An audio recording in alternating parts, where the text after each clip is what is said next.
Hi, I'm Commissioner Nancy Jester, and welcome to Nancy Jester Reports for Tuesday, April 5th, 2016. I'd like to start by congratulating the City of Brookhaven. Congratulations to Mayor John Ernst and the entire City Council there for their big announcement today.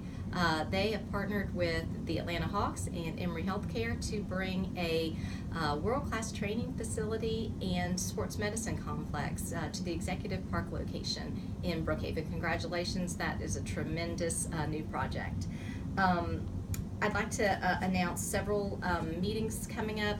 I want to thank the CEO for placing myself and Commissioner Larry Johnson on a study group to look at nuisance businesses and things that we can do to deal with these types of problems and the quality of life impacts they have on our community. Whether it's that we are having an inordinate number of police calls or they're detracting in other ways from quality of life issues in our community.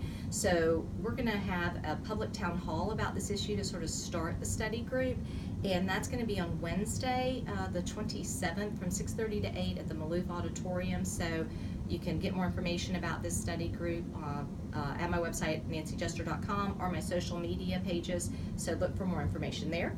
I will also be hosting 6 town halls about public works infrastructure issues in DeKalb County. I will host one in each district and one here at the Maloof Auditorium. So for the details on those, go to my website, again, nancyjester.com, and stay tuned to my social media pages. We'll announce when those dates are as well.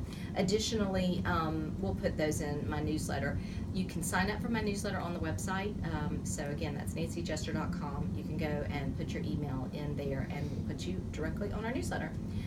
So today at our board meeting, we received a number of presentations, and we reviewed our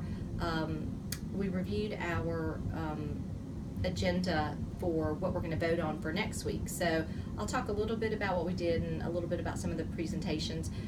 We talked about the potential SPLOST referendum that may come before you in November, if that is the will of the Board of Commissioners. That SPLOST is to bring another cent onto your sales tax and convert 1 cent to 100% property tax relief. So you would have an additional, you go to 8 cents sales tax, but one of those pennies would be 100% property tax relief. So we've been getting information about potential projects that would go on a list should that referendum pass and that funding source come into the county. So today we heard from Roads and Drainage, which is obviously central because we are so far behind on paving. We have over 400 400 miles of roads that are backlogged. So, but what was interesting today was we also got a presentation about a study that the administration commissioned to see where the voters are on SPLOST and could they persuade anyone, and what groups were persuadable to vote for this. And I think that crossed a line in advocacy, because we're not supposed to use taxpayer dollars one way or the other to influence your thoughts and your vote about a referendum item. So I'm concerned about that. Was not glad to see that. We received an update from the DeKalb Development Authority, and we also received a discussion about wellspring living and human trafficking. So on to the issues for the county that we talked about. In District 1, we put forth an agenda item that's going to expand the boundaries of the Tucker North Lake CID.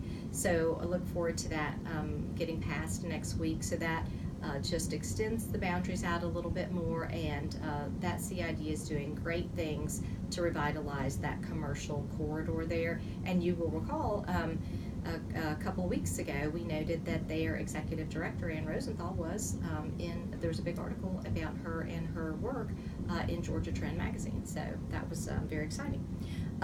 Let's see, additionally we talked about what we're going to do about the North DeKalb Senior Center. So several months back, the commission approved a new contractor for the senior center to complete the work. We had fired a previous contractor for non-performance. They just didn't do the work and left, so they were terminated. We brought somebody new in. They've now completed their first phase, which was to sort of analyze where things were, deal with the situation that the building was in, because of course it has deteriorated. So they've come up with a plan. We've now approved the second component of the second phase in that project, which will allow them to continue and finish the build out for that. That's very important because the seniors are currently at a building nearby, really next door, but that building's being sold. So we really have to get that senior center done so that their programs will have a place to be housed. We are entering into an agreement, I should say, it's my understanding that we are, with the new owners of the Senior Connections building, where programs are being held, to allow the seniors to stay there for 6 more months while the senior center is completed. So I'm absolutely not happy with how long this has taken, because this process really began with a $14 million loan and grant from the Housing and Urban Development Department. It's federal money, back in 2012, and they were going to build 3 senior centers with this money, and one just opened a few months ago. It took that long to open that one, and this one is not even complete. So this whole process has been a debacle, and we certainly need to do an autopsy on this and understand what mistakes, how were made, how they were made, how we chose a contractor that did such a poor job to begin with.